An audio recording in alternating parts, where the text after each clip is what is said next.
নমস্কার বন্ধুরা, আমি সৃজিতা। আর সৃজিতার দিনলিপির নতুন একটা ব্লগে তোমাদের সবাইকে স্বাগত। তো সকাল সকাল দিনটা শুরু করলাম মায়ের হাতের এই পাতলা আলু মটরের ঝোল দিয়ে। আমার তো এরকম পাতলা পাতলা ঘুগনি খেতে ভীষণই ভালো লাগে। তো শুধু ঘুগনিটাই খেয়েছিলাম। তারপরে খাওয়ার পরে লেগে পড়েছিলাম কাজে। এই যে কড়াইতে তেল গরম করে মাছ ভাজতে দিয়ে দিলাম, কারণ আজকে করব আলু দিয়ে মাছের ঝোল। তো এই যে কটা ভেজে রেখে ভাজা হয়ে গেছে, আর এই কটা বাকি আছে মাত্র।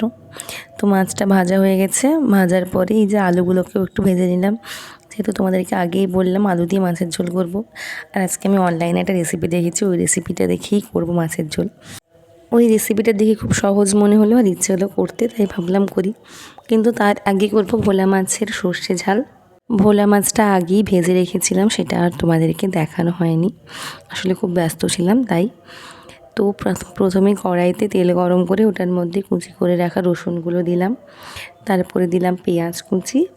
তো পেঁয়াজ আর রসুনটা মোটামুটি ভাজা হয়ে যেতেই ওটার মধ্যে দিয়ে দিলাম টমেটো কুচি। তারপরে এই যে ভালো করে নেড়ে নিতে হবে এখন। আর তোমাদেরকে তো আগেও অনেকবার আমি দেখিয়েছি ভোলা মাছের সর্ষে ঝালের রেসিপি। আমি আর একটা শর্টসও আপলোড করা আছে, তোমরা চাইলে ওখান থেকেও দেখে নিতে পারো। এই যে কথা বলতে বলতে কাঁচা লঙ্কা চেরা, তার সঙ্গে হলুদ আর নুন দিয়ে দিলাম।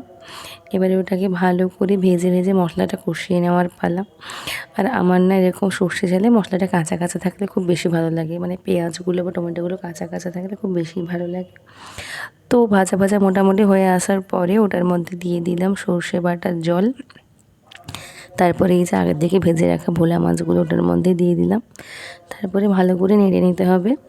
আর এটার সঙ্গে না একটু মিসিং ছিল ধনেপাতা, কিন্তু আমাদের এখানে এখন ধনেপাতা পাওয়া যায় না, যেহেতু গরম পড়ে গেছে, উৎকট গরমে ধনেপাতা পাওয়া অসম্ভব, তাই ধনেপাতাটা মিসিংয়ে থেকে গেল। তবে এমনিও টেস্টটা ভীষণই ভালো হয়েছিল। এই যে মাছগুলোর ভাজাগুলোকে ঝোলের মধ্যে ভালো করে চুবিয়ে নিতে হবে এপাশ ওপাশ করে, ব্যাস তাহলেই তৈরি। তো ভোলা মাছের ঝাল তো রেডি হয়ে গেল। তো এবার করব ওই যে আলু দিয়ে রুই মাছের ঝোল। তো তার জন্য কড়াইতে প্রথমে গোটা জিরে ফোড়ন দিয়েছি, তারপর দিয়ে নিয়েছি 3টে তেজপাতা, তারপর দিয়ে দিলাম পেঁয়াজ কুচি। তো পেঁয়াজ কুচিগুলো দেওয়ার পরে পেঁয়াজ কুচিটাকে ভালো করে নেড়ে নেড়ে ভেজে নেব, মোটামুটি একটু ভেজে নেব। তো মোটামুটি রকমের ভাজা হয়ে আসুক। তো ভাজা হয়ে আসার সময় ওটার মধ্যে নুন দিতে একেবারেই ভুলবে না, কারণ নয়তো পেঁয়াজগুলো একদম কাঁচা কাঁচা থেকে যাবে। আর এটা যেহেতু ঝোল হবে, তাই একদম কাঁচা কাঁচা পেঁয়াজটা খেতে একদমই ভালো লাগবে না। তাই একদম মনে করে আর কিছু দাও না দাও, নুনটা তো অবশ্যই দিয়ে নেবে। তো তারপরে এই যে আবার ভেজে নিচ্ছি পেঁয়াজগুলোকে, যাতে অন্তত 90% কি 80% কুক হয়ে যায় পেঁয়াজটা প্রথমেই। তো এই যে পেঁয়াজটা প্রায় দেখো ভাজা হয়েই এসেছে। তো এবার এটার মধ্যে দিয়ে দেব আগে থেকে আমি আদা, শুকনো লঙ্কা আর জিরের একটা পেস্ট করে রেখেছিলাম, তো ওটাকেই দিয়ে দিলাম। দিয়ে ভালো করে ওটাকে নেড়ে নেড়ে মশলাটা কষিয়ে নিতে হবে। কিন্তু মশলাটা কষাতে হবে কিন্তু লো টু মিডিয়াম ফ্লেমে, হাই ফ্লেম একদমই করা যাবে না। তো লো টু মিডিয়াম ফ্লেমে ততক্ষণ কুক করতে হবে যতক্ষণ না আদার ওই গন্ধটা চলে যায়। তো ভালো করে নেড়ে নিচ্ছিলাম, কারণ আদার মানে এই তরকারি হোক কি যে কোনো রান্নাই হোক, আদার কাঁচা গন্ধটা থেকে গেলে একদমই খেতে ভালো লাগবে না। তাই ভালো করে লো টু মিডিয়াম ফ্লেমে ভালো করে ওটাকে নেড়ে নেড়ে মশলাটা কুক করে নিচ্ছিলাম। তো মোটামুটি কুক হয়ে গেলে 50% ওটার মধ্যে দিয়ে দেবো হলুদ গুঁড়ো। তারপর ভালো করে হলুদ গুঁড়োটাকে মিশিয়ে নেব। তারপর ওটার মধ্যে দিয়ে দেবো ধনে গুঁড়ো। এই যে এবার দিয়ে দিলাম ধনে গুঁড়ো। তো ধনে গুঁড়ো দেওয়ার পরে আবার ভালো করে মিশিয়ে নিতে হবে। তারপর ভালোভাবে মশলাটাকে কষতে হবে। তোমাদের তো আগেই বললাম যতক্ষণ না আদার কাঁচা গন্ধটা চলে যায় ততক্ষণ পর্যন্ত ওটাকে কষতে হবে। তো আমার তো প্রায় মশলাটা কুক হয়েই এসেছে। এই যে মশলাটা প্রায় কুক হয়েই এসেছে, আর দেখো এখনই কালারটা কত সুন্দর এসেছে, মানে কিছু দিইনি এখনও, তাও কালারটা কত সুন্দর এসেছে। তো মশলা কষানো প্রায় হয়ে গেছে। তো এবার ওটার মধ্যে অ্যাড করব আমি আগে থেকে টমেটো আর কাঁচা লঙ্কার একটা পিউরি বানিয়ে রেখেছিলাম, এই যে। তো এটাকে এবার অ্যাড করব। তো অ্যাড করে ওই একই পদ্ধতি আগে যেমন আদাটার কাঁচা গন্ধ না যাওয়া পর্যন্ত কুক করছিলাম লো টু মিডিয়াম ফ্লেমে, ঠিক তেমনভাবেই এটাকেও কুক করতে হবে লো টু মিডিয়াম ফ্লেমে, যতক্ষণ পর্যন্ত না টমেটোর কাঁচা গন্ধটা চলে যায়। আমি এখানে 1 কেজি মাছের জন্য ইউজ করেছি 2টো টমেটো, তোমরা মাছের অনুযায়ী ইউজ করবে। তো ভালো করে টমেটোটা কষিয়ে নেওয়ার পরে এবার ওটার মধ্যে ভেজে রাখা আলুগুলো অ্যাড করে দিলাম। এবার ভালো করে মশলাটা কষিয়ে নিতে হবে, কারণ আলুটা ভাজার মধ্যেই 50% কুক হয়ে গেছিলো। তো মশলা কুক করার পরে আবার দিয়ে দিলাম একটু গরম জল, তারপরে দিয়ে দেব ঢাকা, কারণ যেহেতু আগে 50% কুক হয়ে এসেছিলো, তো আর 50% কুক হতে দিতে হবে ওটাকে, তাই ঢাকা লাগিয়ে দিলাম। তো 10 মিনিট ওটাকে এভাবেই রেখে দেবো। আর এদিকে প্রচণ্ড পরিমাণে জল উঠেছে আর কারেন্ট চলে গেছে। তো এর মধ্যে ইন্ডাকশান থেকে গ্যাসে ট্রান্সফার করে নিয়েছি কড়াটাকে, আর ভাজা মাছগুলোও দিয়ে দিয়েছিলাম আলুগুলো সেদ্ধ হয়েছে কিনা দেখে। ওটা তোমাদের দেখানো হয়, তাহলে কিন্তু তোমরা মাছ দেওয়ার আগে ভালো করে চেক করে নেবে আলুগুলো সেদ্ধ হয়েছে কিনা। তো ব্যাস, ভাজা মাছ দিয়ে দেওয়ার পরে আর একবার কি দুবার ফুটিয়ে নিলেই রেডি হয়ে যাবে ঝোল। তো চলো তোমাদেরকে দেখাই দুপুরের মেনুটা কী ছিল আমার।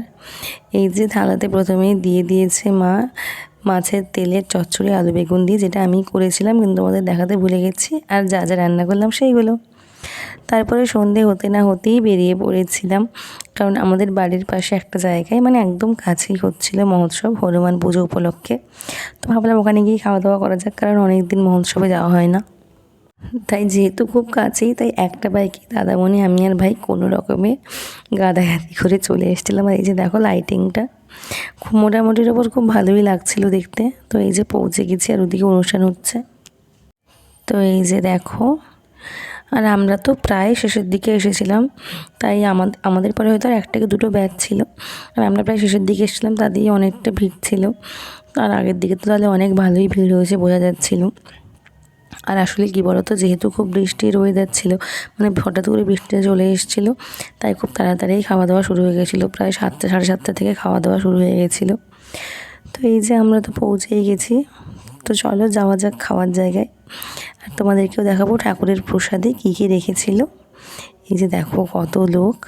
তো চলো এবার খেতে বসা যাক, আর তোমাদেরকেও দেখাই যে কী কী ছিল মেনুতে, মানে ঠাকুরের প্রসাদে।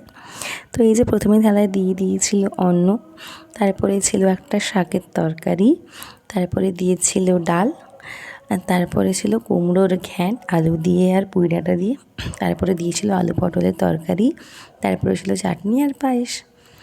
তো তারপরে এই যে যেতে যেতে আমরা কিশোরে ঢুকে পড়েছিলাম, কারণ আমরা হেঁটে হেঁটে যাচ্ছিলাম, কারণ রাস্তায় হঠাৎ করে আমাদের বাইকটা গেছে খারাপ হয়ে, তাই খাওয়া দাওয়ার পর হেঁটে হেঁটেই যাচ্ছি। এই মাত্র খেয়ে দিয়ে এলাম, তো হেঁটে হেঁটে এসেছি। খাওয়া দাওয়ার পরে পেট পুরো একদম ফুলে ঢোল হয়ে গেছে, মানে খাওয়া দাওয়ার জন্য যতটা না ফুলেছিল, তারপরে হেঁটে হেঁটে আসার দুটো আরও বেশি পেটে ব্যথা করছে। তো এখন বডি নিডস রেস্ট। তো চলো সবাইকে গুড নাইট। আজকের ভিডিওটা এইটুকুই। ভিডিওটা ভালো লেগে থাকলে লাইক কমেন্ট শেয়ার করে পাশে দেখো, আর চ্যানেলটাকে সাবস্ক্রাইব করে বেল আইকন প্রেস করে দিও। আর তোমরা যারা আমার ফেসবুক থেকে আমায় দেখছো, তারা প্লিজ প্লিজ পেজটাকে ফলো করে দিও, আর ভিডিওটাকে শেয়ার করে দিও। Thanks for watching.